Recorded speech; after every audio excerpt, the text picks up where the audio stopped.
Hello and welcome back to the channel. I am Jonathan Mathis, the sports judge. Court is now back in session. The Lakers took a 118-89 loss to the Milwaukee Bucks on Thursday, and yet the big story is not about the Lakers being without 5 of their players. The story is not about Giannis scoring 28 points.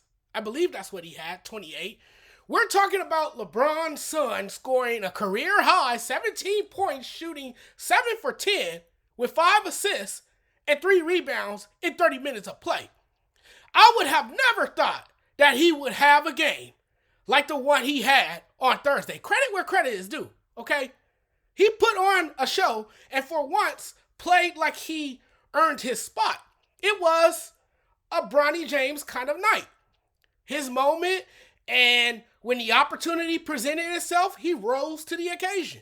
That's good for him, but I won't rush to judgment until I see more of this, and I don't think he can sustain this. I'm not even going nuts about it like some of you are. It's just one freaking game. Are you kidding me? The highlight moment where he crosses up former MVP Giannis had you oohing and ahhing and everything. I was very impressed because what I saw was a young kid who elevated his level of confidence and game. There wasn't a drop of fear in his veins. The nerves appeared to be gone and Bronny didn't seem fazed at all. There's a lot of excitement around him and around his game right now, but it was only one night, folks. Bronny takes center stage and has the best performance of his young career, and now we are ready to declare him somebody he's not. And for once, even though we weren't cheering him on as a sideshow and as somebody who potentially belongs, he finally produced. Bronny's performance on Thursday night got folks feeling bad, got folks admitting that they were wrong about him. No! Keep that same energy. What are you apologizing for? It wasn't wrong. I think everything that was said about him was truthful. Everything that was said about Bronny, mostly negative, was true. I don't know that necessarily the talent is there or if the potential is there. I know it's a small sample size and we really can't put too much into one game. The real question is, can he do this consistently? I don't think so. Can he follow this up? I'm not sure he does. Well, on the floor, his team, the Lakers, were outscored by 36 points. That's bad. Just looking at the Lakers being without a handful of their players, without LeBron, without Luka, without Ryu Hachimura, without Austin Reeves. Of course, somebody else had to score points. With a lot of players being out of action, that put Bronny James in position where he could get his 30 minutes. The Lakers had to turn to him. They had no choice but to. There was some moves that he put on the court that impressed me the most about him. The ball handling skills, getting to the basket, finishing at the basket, pulling up for jumpers, hitting a 3. We haven't seen much of this from Bronny. And because we have, all of a sudden, we're saying all these nice things about him. No, keep saying what you've been saying about him until proven otherwise. Bronny isn't good enough to impact winning. I don't feel like I was wrong about Bronny. I stand by what I said. I feel like most of you are prisoners of the moment, and whenever a player who has struggled suddenly does something well, then you change how you feel about him. It's now the built-in perception of what he can all of a sudden do. It's one game. I'm not about to jump up and down and perform cartwheels and backflips because he finally had a game where he scored more than 10 points. Okay, that's nice. It's not as if he silenced the narrative of him being this great NBA player. It's amazing how just 2 games can shape everyone's perception of him. The athleticism was noticeable, but again, it was only 1 game, and I know I keep repeating myself. He looks good. He looked good on Thursday. This is how everyone is acting after a 17-point performance. He doesn't score those 17 points if he doesn't play the amount of minutes he played. An overreaction to a player that had a career night. He's not the first and he won't be the last. We don't owe him an apology. What did we say that was wrong about Bronny? And I get why people are saying what they're saying, because they want him to produce and live up to the hype that surrounded him. Thanks, LeBron. Thanks a lot for hyping up your son, right? And getting all butthurt and sensitive when somebody talks bad about him. They're just speaking facts. But let's be realistic. How good is Bronny, or is it that he's the son of a popular NBA player who stars on the Lakers? You had a big game, okay. A lot of people have one good game and you never hear from them again. So now, because he becomes the youngest rookie Laker since Magic Johnson to record 17 points and 5 assists while shooting at least 70% from the floor, he's going to be just like Magic. Watch out, everybody. We found the next Magic Johnson in LA. Oh, stop it. Give it a rest. The 55th pick in the NBA draft has a great game, and we're talking like he's about to be somebody. Stop.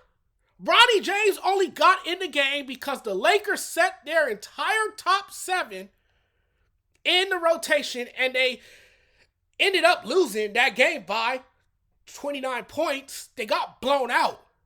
I'm trying to really understand this one because, once again, Bronsexuals have overreacted. Who the hell celebrates a player who has a 17-point performance and a 29-point loss? Unheard of. I've never seen this before. I started not to even turn that game on Thursday night. Nobody was playing. I want to see the star players of the team out there on the floor, not Bronny James. Everyone is overreacting from Thursday night's game. Calm down. Take a chill pill. One game doesn't determine everything. One game doesn't decide his future. Can we please chill about Bronny's Thursday night performance versus the Milwaukee Bucks? The kid has one great game, and suddenly he's the next Kobe Bryant or the next Michael Jordan. Stop it. Stop with the nonsense. You Bronsexuals jump on moments like this to try to justify why he earned a spot on his team. But I could tell you one person who loved this. He didn't say much of anything. He didn't really, speak on the behalf of his son and how well he played. But LeBron James, he's feeling himself for sure. He's like, that's my boy. That a boy. That's what I've been waiting for. See, it's moments like that I've been waiting for. See, it's that I told you so moment. Now LeBron is feeling vindicated, right? He feels good because his son finally balled out and showed up. So this is great for LeBron. Now LeBron probably feel like he can go anywhere today and brag about his son. Oh, hey, I told you guys that my son is a great player. After just one game, you told us that your son is a great player. Well, we got to see more before we can really judge him and say if he's built for this league or not. But of course, every father is going to say good things about his kid. And LeBron is going to definitely say a lot of nice things about Bronny James. And that's understandable, right? Because that is his kid at the end of the day. And you want the best for your kids. But on the outside looking in, is Bronny really that good of a player? Or did he just earn his spot because of his dad? And a lot of people feel that way. Nepotism, it's a real thing, folks. And we can sit here and say that's honestly how Bronny James ended up on the Lakers, because LeBron forced the Lakers to draft him with that 55th pick overall. And the Lakers, what did they do? they listened to LeBron and said, okay, LeBron, we'll make your dream come true. We'll give you a tag team partner. That would be your son. He can come to LA and you can make history. You'll become the first father-son duel.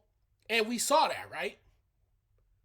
So that's why we are having this conversation right now about Bronny James. Because if it wasn't for LeBron, he wouldn't be in the NBA in the first place. We can all sit here and say that. I don't want to, be too critical because LeBron might approach me one day if he ever saw me in person. I don't know. I'm just being silly. I'm joking. I'm joking. I'm not as big as Stephen A. Smith. I don't have a big platform like Stephen A. Smith or Pat McAfee or some of these other guys that's been in the game for a very long time. But I do know this. I do know that what we saw from Bronny the other night, it was cool to see. I will say that. But I'm not ready to say he's on his way to being something great. I got to see a lot more before I can say anything. Has he emerged into somebody great? I don't know. It wasn't enough to really say what he can be for this Lakers team. I don't know. But I know Bronsexuals, they love this, man, because now they have every reason to defend themselves. See, they could be just like LeBron and say, see, I told you so. I told you Bronny was going to be good. All you had to do was be a little patient and wait and see what would happen. And now that he has 17 points, everybody is going absolutely bananas. Not me. Not me. I'm not one of those guys, okay? I'm not going to sit here and go, hooray! Bronny James had 17 points in a 29-point loss. No, I'm not doing that. That is ludicrous. That's silly. That's what we have folks doing. All right, everybody. I'm wrapping this video up now. I just wanted to talk a little bit about that because that's been a big story out of the NBA. And everybody is, giving their thoughts about Bronny James dropping 17 points and having the biggest game of his young NBA career. So, I had to give my 2 cents on it. You guys know how I am. I got to talk about mostly all the big things happening in the world of sports. That's how it goes for me. That's how it is for me. But guys, if you guys love the content, because I'm getting out of here now. If you guys love the content, before I go, I want to make sure that you guys do the right thing. Hit the subscribe button for me. Make sure you smash the subscribe button. We'll talk again very soon. I'll be back. I got more March Madness content for you. I got more NBA content for you. I got great stuff coming up for you guys. So you guys don't want to miss that. Make sure you guys hit the subscribe button. And you guys can also follow me on Instagram, SportsJudge85. You guys can follow me on TikTok, the SportsJudge85. And you guys can follow me on Facebook. Type in the Sports Judge and my page should pop up. And you guys can like and follow there as well. But guys, you guys take care of yourselves. Have a great Saturday. Enjoy the rest of your weekend. Have a good day, everyone.